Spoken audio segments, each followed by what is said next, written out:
Hello and welcome to day 30 of the Not Alone Today Chronological Bible Reading Plan with Joseph and Anu.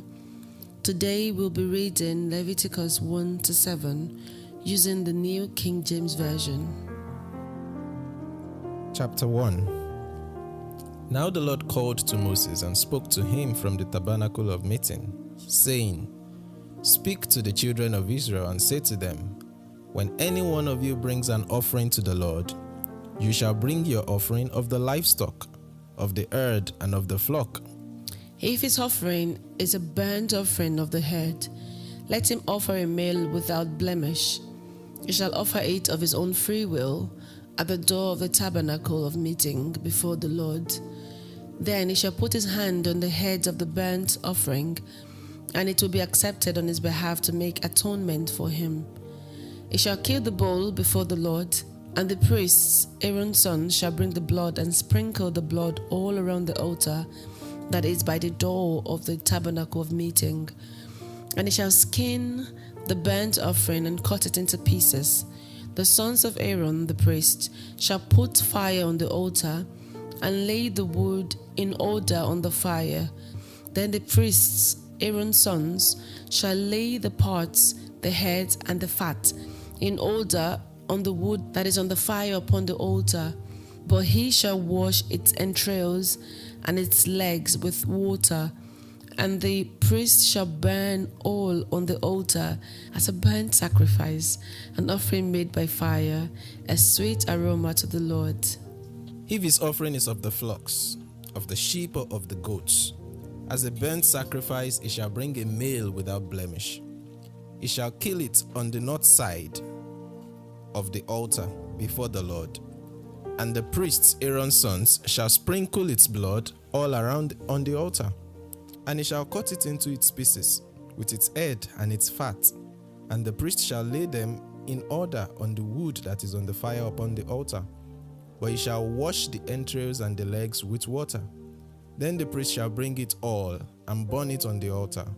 It is a burnt sacrifice, an offering made by fire, a sweet aroma to the Lord. And if the burnt sacrifice of his offering to the Lord is of birds, then he shall bring his offering of turtle doves or young pigeons. The priest shall bring it to the altar, wring off its head, and burn it on the altar. Its blood shall be drained out at the side of the altar, and he shall remove its crop with its feathers and cast it beside the altar on the east side into the place for ashes. Then he shall split at its wings, but shall not divide it completely. And the priest shall burn it on the altar, on the wood that is on the fire. It is a burnt sacrifice, an offering made by fire, a sweet aroma to the Lord. Chapter 2. When anyone offers a grain offering to the Lord, his offering shall be of fine flour, and he shall pour oil on it, and put frankincense on it. He shall bring it to Aaron's sons, the priests, one of whom shall take from it his handful of fine flour and oil, with all the frankincense. And the priest shall burn it as a memorial on the altar, an offering made by fire, a sweet aroma to the Lord. The rest of the grain offering shall be Aaron's and his sons. It is most holy of the offerings to the Lord made by fire. And if you bring as an offering a grain offering baked in the oven, it shall be unleavened cakes of fine flour mixed with oil, or unleavened wafers anointed with oil. But if your offering is a grain offering baked in a pan, it shall be of fine flour, unleavened, mixed with oil. You shall break it in pieces and pour oil on it. It is a grain offering. If your offering is a grain offering baked in a covered pan, it shall be made of fine flour with oil. You shall bring the grain offering that is made of these things to the Lord. And when it is presented to the priest, he shall bring it to the altar. Then the priest shall take from the grain offering a memorial portion and burn it on the altar. It is an offering made by fire, a sweet aroma to the Lord. And what is left of the grain offering shall be Aaron's and his sons. It is most holy of the offerings to the Lord made by fire. No grain offering which you bring to the Lord shall be made with leaven, for you shall burn no leaven, nor any honey in any offering to the Lord made by fire. As for the offering of the first fruits, you shall offer them to the Lord, but they shall not be burned on the altar for a sweet aroma. And every offering of your grain offering you shall season with salt. You shall not allow the salt of the covenant of your God to be lacking from your grain offering. With all your offerings you shall offer salt. If you offer a grain offering of your first fruits to the Lord, you shall offer for the grain offering of your first fruits green heads of grain roasted on the fire, grain beaten from full heads, and you shall put oil on it and lay frankincense on it. It is a grain offering. Then the priest shall burn the memorial portion, part of its beaten grain and part of its oil with all the frankincense, as an offering made by fire to the Lord. Chapter 3.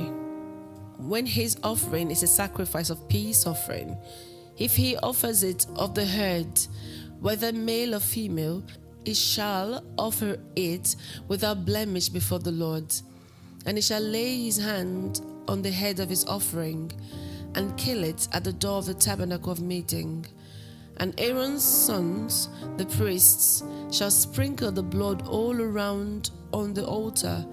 Then he shall offer from the sacrifice of the peace offering an offering made by fire to the Lord, the fat that covers the entrails and all the fat that is on the entrails, the 2 kidneys and the fat that is on them by the flanks, and the fatty lobes attached to the liver above the kidneys he shall remove. And Aaron's sons shall burn it on the altar upon the burnt sacrifice, which is on the wood that is on the fire, as an offering made by fire, a sweet aroma to the Lord. If his offering as a sacrifice of a peace offering to the Lord is of the flock, whether male or female, he shall offer it without blemish. If he offers a lamb as his offering, then he shall offer it before the Lord, and he shall lay his hand on the head of his offering, and kill it before the tabernacle of meeting. And Aaron's sons shall sprinkle its blood all around the altar. Then he shall offer from the sacrifice of the peace offering, as an offering made by fire to the Lord, its fat, and the whole fat tail, which he shall remove close to the backbone, and the fat that covers the entrails, and all the fat that is on the entrails, the 2 kidneys, and the fat that is on them by the flanks, and the fatty lobe attached to the liver above the kidneys he shall remove. And the priest shall burn them on the altar as food, an offering made by fire to the Lord. And if his offering is a goat, then he shall offer it before the Lord. He shall lay his hand on its head and kill it before the tabernacle of meeting. And the sons of Aaron shall sprinkle its blood all around on the altar. Then he shall offer from it his offering, as an offering made by fire to the Lord. The fat that covers the entrails and all the fat that is on the entrails, the 2 kidneys and the fat that is on them by the flanks, and the fatty lobe attached to the liver above the kidneys he shall remove. And the priest shall burn them on the altar as food, an offering made by fire for a sweet aroma. All the fat is the Lord's. This shall be a perpetual statute throughout your generations in all your dwellings. You shall neither eat fat nor blood. Chapter 4. Now the Lord spoke to Moses, saying, Speak to the children of Israel, saying, If a person sins unintentionally against any of the commandments of the Lord, in anything which ought not to be done, and does any of them, if the anointed priest sins, bringing guilt on the people, then let him offer to the Lord for his sin which he has sinned a young bull without blemish as a sin offering. He shall bring the bull to the door of the tabernacle of meeting before the Lord, lay his hand on the bull's head, and kill the bull before the Lord. Then the anointed priest shall take some of the bull's blood and bring it to the tabernacle of meeting. The priest shall dip his finger in the blood and sprinkle some of the blood 7 times before the Lord, in front of the veil of the sanctuary. And the priest shall put some of the blood on the horns of the altar of sweet incense before the Lord, which is in the tabernacle of meeting. And he shall pour the remaining blood of the bull at the base of the altar of the burnt offering. which is at the door of the tabernacle of meeting. He shall take from it all the fat of the bull as the sin offering, the fat that covers the entrails, and the fat which is on the entrails, the 2 kidneys and the fat that is on them by the flanks, and the fatty lobe attached to the liver above the kidneys he shall remove, as it was taken from the bull of the sacrifice of the peace offering, and the priest shall burn them on the altar of the burnt offering. But the bull's hide and all its flesh, with its head and legs, its entrails and offal, the whole bull he shall carry outside the camp to a clean place, where the ashes are poured out, and burn it on wood with fire. Where the ashes are poured out, it shall be burned. Now, if the whole congregation of Israel sins unintentionally, and the thing is hidden from the eyes of the assembly, and they have done something against any of the commandments of the Lord, in anything which should not be done, and are guilty, when the sin which they have committed becomes known, then the assembly shall offer a young bull for the sin, and bring it before the tabernacle of meeting. And the elders of the congregation shall lay their hands on the head of the bull before the Lord. Then the bull shall be killed before the Lord. The anointed priest shall bring some of the bull's blood to the tabernacle of meeting. Then the priest shall dip his finger in the blood and sprinkle it 7 times before the Lord in front of the veil. And he shall put some of the blood on the horns of the altar which is before the Lord, which is in the tabernacle of meeting. And he shall pour the remaining blood at the base of the altar of burnt offering, which is at the door of the tabernacle of meeting. He shall take all the fat from it, and burn it on the altar. And he shall do with the bull as he did with the bull as a sin offering. Thus he shall do with it. So the priest shall make atonement for them, and he shall be forgiven them. Then he shall carry the bull outside the camp and burn it as he burned the first bull. It is a sin offering for the assembly. When a ruler has sinned and done something unintentionally against any of the commandments of the Lord is God, in anything which should not be done, and is guilty, or if his sin which he has committed comes to his knowledge, he shall bring as his offering a kid of the goats, a male without blemish, and he shall lay his hand on the head of the goat, and kill it at the place where they kill the burnt offering before the Lord. It is a sin offering. The priest shall take some of the blood of the sin offering with his finger, put it on the horns of the altar of burnt offering, and pour its blood at the base of the altar of burnt offering. And he shall burn all its fat on the altar, like the fat of the sacrifice of the peace offering. So the priest shall make atonement for him concerning his sin, and it shall be forgiven him. If any one of the common people sins unintentionally by doing something against any of the commandments of the Lord, in anything which ought not to be done, and is guilty, or if his sin which he has committed comes to his knowledge, then he shall bring as his offering a kid of the goats, a female without blemish, for his sin which he has committed. And he shall lay his hand on the head of the sin offering, and kill the sin offering at the place of the burnt offering. Then the priest shall take some of its blood with his finger, put it on the horns of the altar of the burnt offering, and pour all the remaining blood at the base of the altar. He shall remove all its fat, as fat is removed from the sacrifice of the peace offering. And the priest shall burn it on the altar for a sweet aroma to the Lord. So the priest shall make atonement for him, and it shall be forgiven him. If he brings a lamb as his sin offering, he shall bring a female without blemish. Then he shall lay his hand on the head of the sin offering, and kill it as a sin offering at the place where they kill the burnt offering. The priest shall take some of the blood of the sin offering with his finger, and put it on the horns of the altar of burnt offering, and pour all the remaining blood at the base of the altar. He shall remove all its fat, as the fat of the lamb is removed from the sacrifice of the peace offering. Then the priest shall burn it on the altar, according to the offerings made by fire to the Lord. So the priest shall make atonement for his sin that he has committed, and it shall be forgiven him. Chapter 5. If a person sins in hearing the utterance of an oath and is a witness, whether he has seen or known of the matter, if he does not tell it, he bears guilt.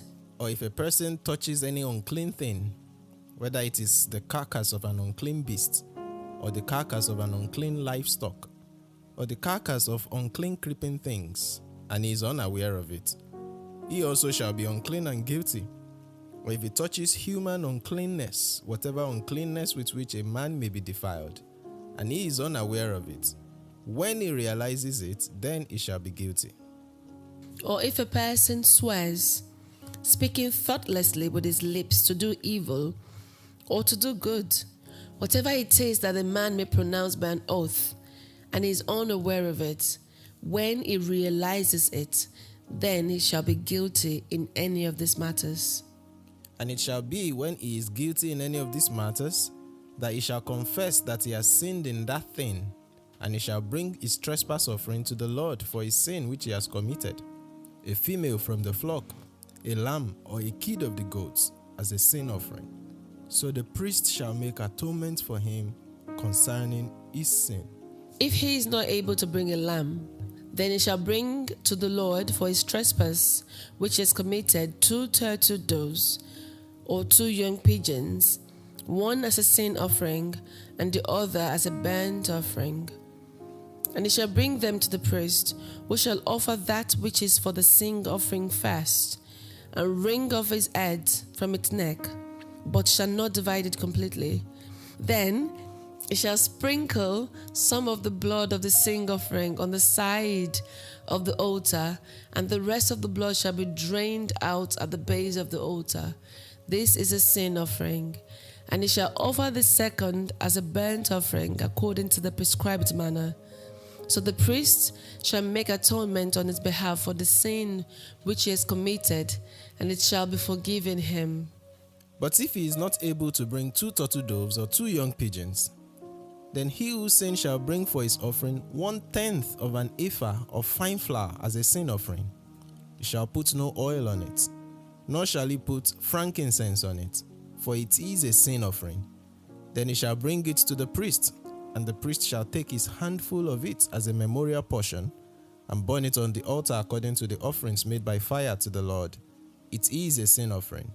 The priest shall make atonement for him, for his sin that he has committed in any of these matters, and it shall be forgiven him. The rest shall be the priest's as a grain offering. Then the Lord spoke to Moses, saying, If a person commits trespass and sins unintentionally in regard to the holy things of the Lord, then he shall bring to the Lord as his trespass offering a ram without blemish from the flocks, with your valuation in shekels of silver according to the shekel of the sanctuary, as a trespass offering. And he shall make restitution for the harm that he has done in regards to the holy thing, and shall add 1/5 to it and give it to the priest. So the priest shall make atonement for him with the ram of the trespass offering, and it shall be forgiven him. If a person sins and commits any of these things which are forbidden to be done by the commandments of the Lord, though he does not know it, yet he is guilty and shall bear his iniquity. And he shall bring to the priest a ram without blemish from the flock, with your valuation as a trespass offering.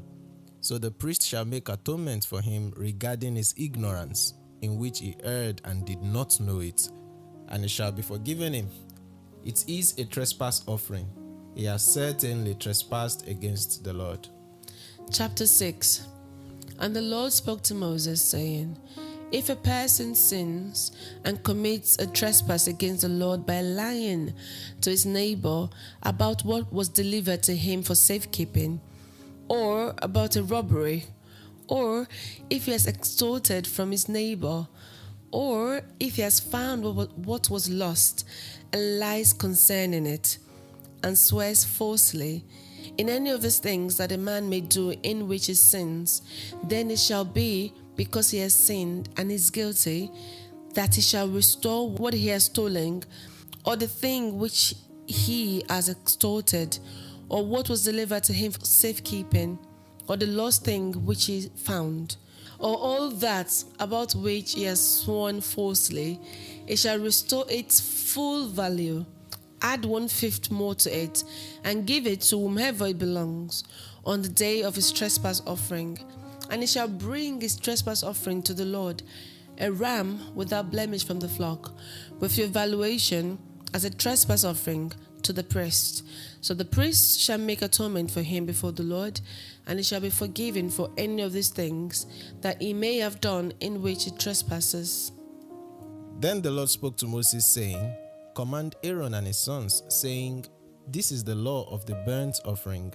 The burnt offering shall be on the earth upon the altar all night until morning, and the fire of the altar shall be kept burning on it. And the priest shall put on his linen garments, and his linen trousers he shall put on his body, and take up the ashes of the burnt offering which the fire has consumed on the altar, and he shall put them beside the altar. Then he shall take off his garments, put on other garments, and carry the ashes outside the camp to a clean place. And the fire on the altar shall be kept burning on it, it shall not be put out. And the priest shall burn wood on it every morning, and lay the burnt offering in order on it. And he shall burn on it the fat of the peace offerings. A fire shall always be burning on the altar, it shall never go out. This is the law of the grain offering. The sons of Aaron shall offer it on the altar before the Lord. He shall take from it his handful of the fine flour of the grain offering, with its oil, and all the frankincense which is on the grain offering, and shall burn it on the altar for a sweet aroma, as a memorial to the Lord. And the remainder of it Aaron and his sons shall eat, with unleavened bread. It shall be eaten in a holy place. In the court of the tabernacle of meeting they shall eat it. It shall not be baked with leaven. I have given it as their portion of my offering, as I have given it as their portion of my offerings made by fire. It is most holy, like the sin offering and the trespass offering. All the males among the children of Aaron may eat it. It shall be a statute forever in your generations, concerning the offerings made by fire to the Lord. Everyone who touches them must be holy. And the Lord spoke to Moses, saying, This is the offering of Aaron and his sons, which they shall offer to the Lord, beginning on the day when he is anointed, 1/10 of an ephah of fine flour as a daily grain offering, half of it in the morning and half of it at night. It shall be made in a pan with oil. When it is mixed, you shall bring it in. The baked pieces of the grain offering you shall offer for a sweet aroma to the Lord. The priest from among his sons, who is anointed in his place, shall offer it. It is a statute forever to the Lord. It shall be wholly burned, for every grain offering for the priest shall be wholly burned. It shall not be eaten. Also, the Lord spoke to Moses, saying, Speak to Aaron and his sons, saying, This is the law of the sin offering. In the place where the burnt offering is killed, the sin offering shall be killed before the Lord. It is most holy. The priest who offers it for sin shall eat it. In the holy place it shall be eaten, in the court of the tabernacle of meeting. Everyone who touches its flesh must be holy, and when its blood is sprinkled on any garment, you shall wash that on which it was sprinkled in a holy place. But the earthen vessel in which it is boiled shall be broken. And if it is boiled in a bronze pot, it shall be both scoured and rinsed in water. All the males among the priests may eat it. It is most holy. But no sin offering from which any of the blood is brought into the tabernacle of meeting to make atonement in the holy place shall be eaten.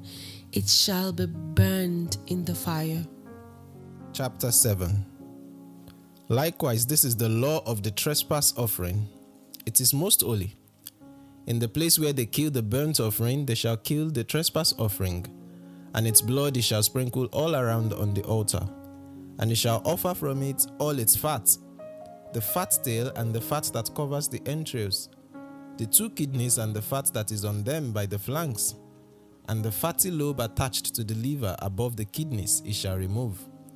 And the priest shall burn them on the altar as an offering made by fire to the Lord. It is a trespass offering. Every male among the priests may eat it.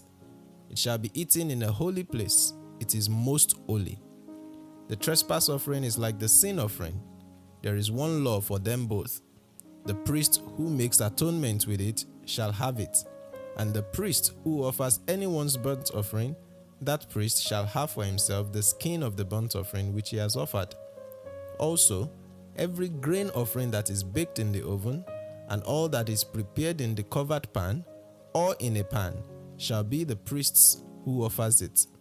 Every grain offering, whether mixed with oil or dry, shall belong to all the sons of Aaron, to one as much as the other. This is the law of the sacrifice of peace offerings, which he shall offer to the Lord. If he offers it for a thanksgiving, then he shall offer with the sacrifice of thanksgiving unleavened cakes mixed with oil, unleavened wafers anointed with oil, or cakes of blended flour mixed with oil.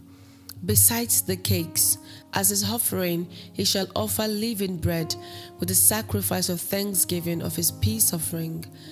And from it he shall offer one cake from each offering as a heave offering to the Lord. It shall belong to the priest who sprinkles the blood of the peace offering. The flesh of the sacrifice of his peace offering for thanksgiving shall be eaten the same day it is offered. He shall not leave any of it until morning. But if the sacrifice of his offering is a vow or a voluntary offering, it shall be eaten the same day that he offers a sacrifice. But on the next day the remainder of it also may be eaten. The remainder of the flesh of the sacrifice on the 3rd day must be burned with fire. And if any of the flesh of the sacrifice of his peace offering is eaten at all on the 3rd day, it shall not be accepted, nor shall it be imputed to him.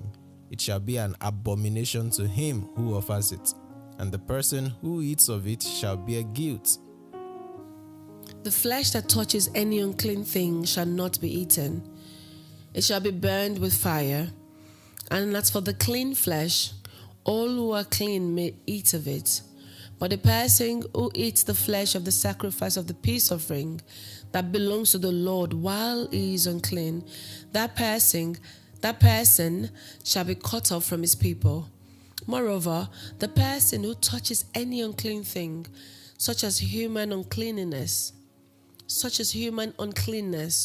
an unclean animal, or any abominable unclean thing, and who eats the flesh of the sacrifice of the peace offering that belongs to the Lord, that person shall be cut off from his people. And the Lord spoke to Moses, saying, Speak to the children of Israel, saying, You shall not eat any fat of ox or sheep or goat, and the fat of an animal that dies naturally, and the fat of what is torn by wild beasts may be used in any other way, but you shall by no means eat it. For whoever eats the fat of the animal of which men offer an offering made by fire to the Lord, the person who eats it shall be cut off from his people. Moreover, you shall not eat any blood in any of your dwellings, whether of bird or beast. Whoever eats any blood, that person shall be cut off from his people. Then the Lord said to Moses, saying, Speak to the children of Israel, saying, He who offers the sacrifice of his peace offering to the Lord shall bring his offering to the Lord from the sacrifice of his peace offering. His own hands shall bring the offering made by fire to the Lord. The fat with the breast he shall bring, that the breast may be waved as a wave offering before the Lord. And the priest shall burn the fat on the altar, but the breast shall be Aaron's and his sons'. Also, the right thigh you shall give to the priest as a heave offering from the sacrifices of your peace offerings. He among the sons of Aaron, who offers the blood of the peace offering and the fat, shall have the right thigh for his part. For the breast of the wave offering and the tie of the heave offering I have taken from the children of Israel, from the sacrifices of their peace offerings, and I have given them to Aaron the priest and to his sons from the children of Israel by statutes forever. This is the consecrated portion for Aaron and his sons, from the offerings made by fire to the Lord, on the day when Moses presented them to minister to the Lord as priests. The Lord commanded this to be given to them by the children of Israel, on the day that he anointed them, by a statute forever throughout their generations. This is the law of the burnt offering, the grain offering, the sin offering, the trespass offering, the consecrations, and the sacrifice of the peace offering, which the Lord commanded Moses on Mount Sinai, on the day when he commanded the children of Israel to offer their offerings to the Lord in the wilderness of Sinai. This is the word of the Lord. Thanks be to God. That was a long read, but by the time you look at the last 2 verses of chapter 7, it should give context to why there was some sort of necessity for us to take it together as a long lump sum, because that gives the summation of everything that we have covered, to say, this is the law of the burnt offering, the grain offering, the sin offering, the trespass offering, the consecrations for the priests, the sacrifice of the peace offering, every type of offering that we've considered so far. So that gives a summation and a closure, in some sense, to those first 7 chapters before we turn the page. And of course, because we're starting a new book, it's worthy of mentioning. Maybe this is not the best way to have started Leviticus, but don't be discouraged. It's a very exciting book. See it from the perspective of, Bible says we are all a chosen generation, 1 Peter 2:9, a royal priesthood, a peculiar people, called to show forth the praises of him who has called us out of darkness into his marvelous light. What we begin to see in Leviticus, and from the word you would see Levi, so the Levites, priests, the lineage or the tribe that has been chosen to be priests before the Lord. So the book is more or less about the worship of God and how that involves all the people. So it's not just about the priests in and of themselves, but even when someone brings an offering, they are involved in the process. They lay their hands on some of the animals, they do the slaughtering themselves in some of the cases and things like that. So see it as a book that is spelling out in the Old Testament a shadow of what our lives lived before God in worship should look like in the New.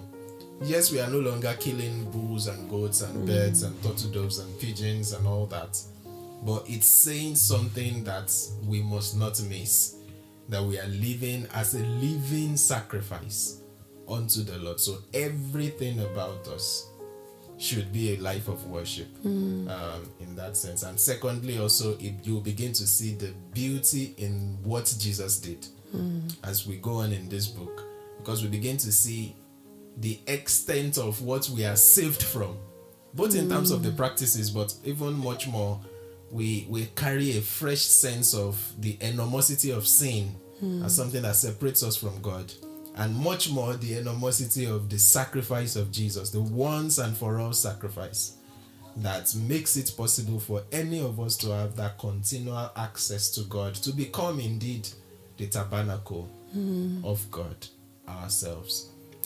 Any standout points or things you found? What's going on here in the passage? Yeah, chapter 1, I was surprised to hear that the Lord called to Moses. Because the reason I'm surprised is because they had already been communing almost as friends, as we read in Exodus. But this him being called means, it just signifies like importance. So when I saw that, I sat up properly to read the things that came through.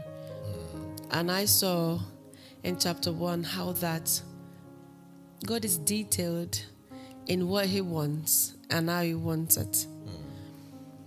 So in my view, instead of focusing on the technicalities of the ritual he wants to be done for each of the offerings is to look at the goal of it.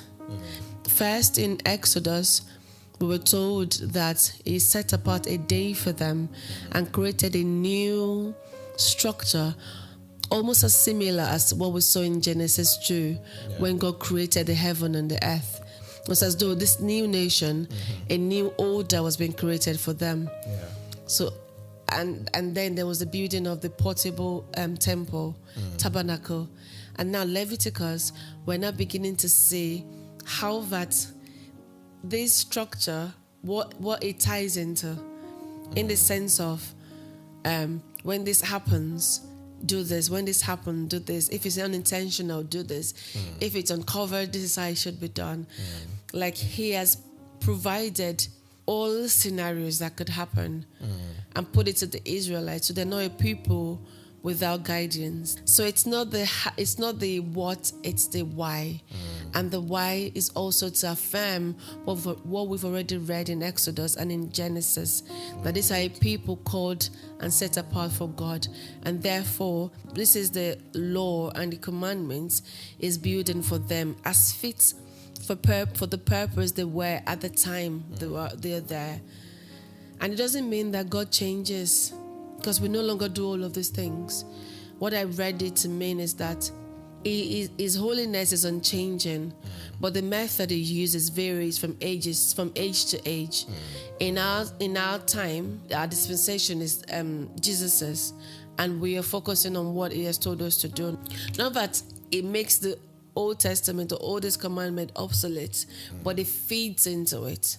It fulfills it. Yes, that's the word. It doesn't go apart from it. It's a fulfillment of what God has already laid down. Jesus, by his very own testimony, repeatedly said it. I have not come to abolish the law. I've come to fulfill it. Which means everything we're reading now, they are all symbolic in some sense. They are types and shadows of what is to come. And Jesus is not only going to become our high priest, he's also going to become the lamb. He's going to become, in some case, the goat that was brought. He's going to become the pigeon or the turtle dove. He's going to become the object of sacrifice, because the blood that he will shed, because this is a blood that is not tainted. One way to put it is to say this is the very blood of God. And it carries that power. God himself is dying for the sins of humanity. It carries that power, therefore, to cover for the sins of God's people, past, present, and future. And by the time we get to Hebrews, towards the end of the year, we'll be seeing how the writer of Hebrews describes this once and for all sacrifice, and helps us to see why the sacrifice of Jesus is incomparable to all of these models that God is instituting for them in the Old Testament. In that sense, the other thing that kind of caught my attention is the fact that in all of these offerings, one way to first think of them is also to see what each offering is accomplishing and learn some practical life lessons from that. So there is the burnt offering that is more or less like you expressing your delight. You want to give a sweet aroma to the Lord. And all the grain offering, appreciating his fruitfulness and all that, the fact that he's the giver of life and flourishing. But then you come to the sin offering. We are all sinners, and it's spelled out in all sorts of categories to all sorts of people. The sin offering that a leader would make is more expensive than the sin offering that a commoner would make. So the other thing that caught my attention therefore is how it is made affordable to anybody and everybody. If you can't afford this, go for this. If you can't bring a bull, bring a lamb. If you can't bring a lamb, bring a pigeon and a turtle dove. If you can't bring a turtle dove, okay, do a grain offering. There is something for everyone. Nobody can sin to the point where they are unable to pay for their sins, in a manner of speaking. And of course, we know that when Jesus will bring the fulfillment of this, his blood covers for everyone, irrespective of our status and our ability to acquire or pay for the sacrifices that we would have needed in any case. Yeah. just picture this, yeah? The Israelites, the Bible recorded that there are 600,000 men, minus women and children and foreigners or some sort mixed multitude that came with them. So, but we know that the priests are just Aaron and his sons, as against 600,000 men who may sin unintentionally, who may trespass, who may do things, make an oath, take things, lie and things. So it would literally be like a daily thing, the sacrifice. Or even a minute by minute coming to the tent of a meeting to ask the priest to do things for them. In all of this, I'm trying to bring the picture to mind that the priest will be so busy. But in their busyness, God has committed that work to their hands. Same as he did for Bezalel and Holiab and the people that worked for them. But he has made a provision for them in the work that they do. Over and over, we kept reading how that some portion would be left for them. And that they may eat it in the tent of meeting, in the courtyard. But because if you note, all we've learned about the courtyard is God has been specific about who's supposed to enter, what is to be done with each utensils, when it should be used and when it should not be. But him now saying that food can be eaten in the same courtyard he has consecrated for himself shows to me a bit of mercy. To say that these people have worked for me, therefore this is their portion. But it's not telling them to clean up, go outside the tent of meeting to go eat. Go outside the courtyard to go eat outside, come back, clean up, wear your garment and start again. But he has said they can eat it in the courtyard. And that to me felt like, oh, thank you, Jesus. Thank you for making preparations for our ministers. There is also one of the sacrifices that needs to be done on the assumption that everybody knows they are not perfect, and they knows that there are sins they've committed that they do not know, and so there is also a provision for that. But in God bringing all of these elements of his, of course, all of this is expressing the holiness of God. Is letting the people know God is holy. Is not in a class as we are. And the only way to continue to have that relationship with him as the governor over this nation is to also be holy. He would categorically say to them shortly after, be holy as I, the Lord, am holy. So it's such a very detailed, and we're going to see more as we go on. This is just the beginning of the book of Leviticus, so we'll be unpacking that further as we go ahead in the reading. So good start to Leviticus. We turn the page again on day 31 as we continue in the journey through the book of Leviticus. But till then, just remember, you're not alone. Today, God bless you. God bless you.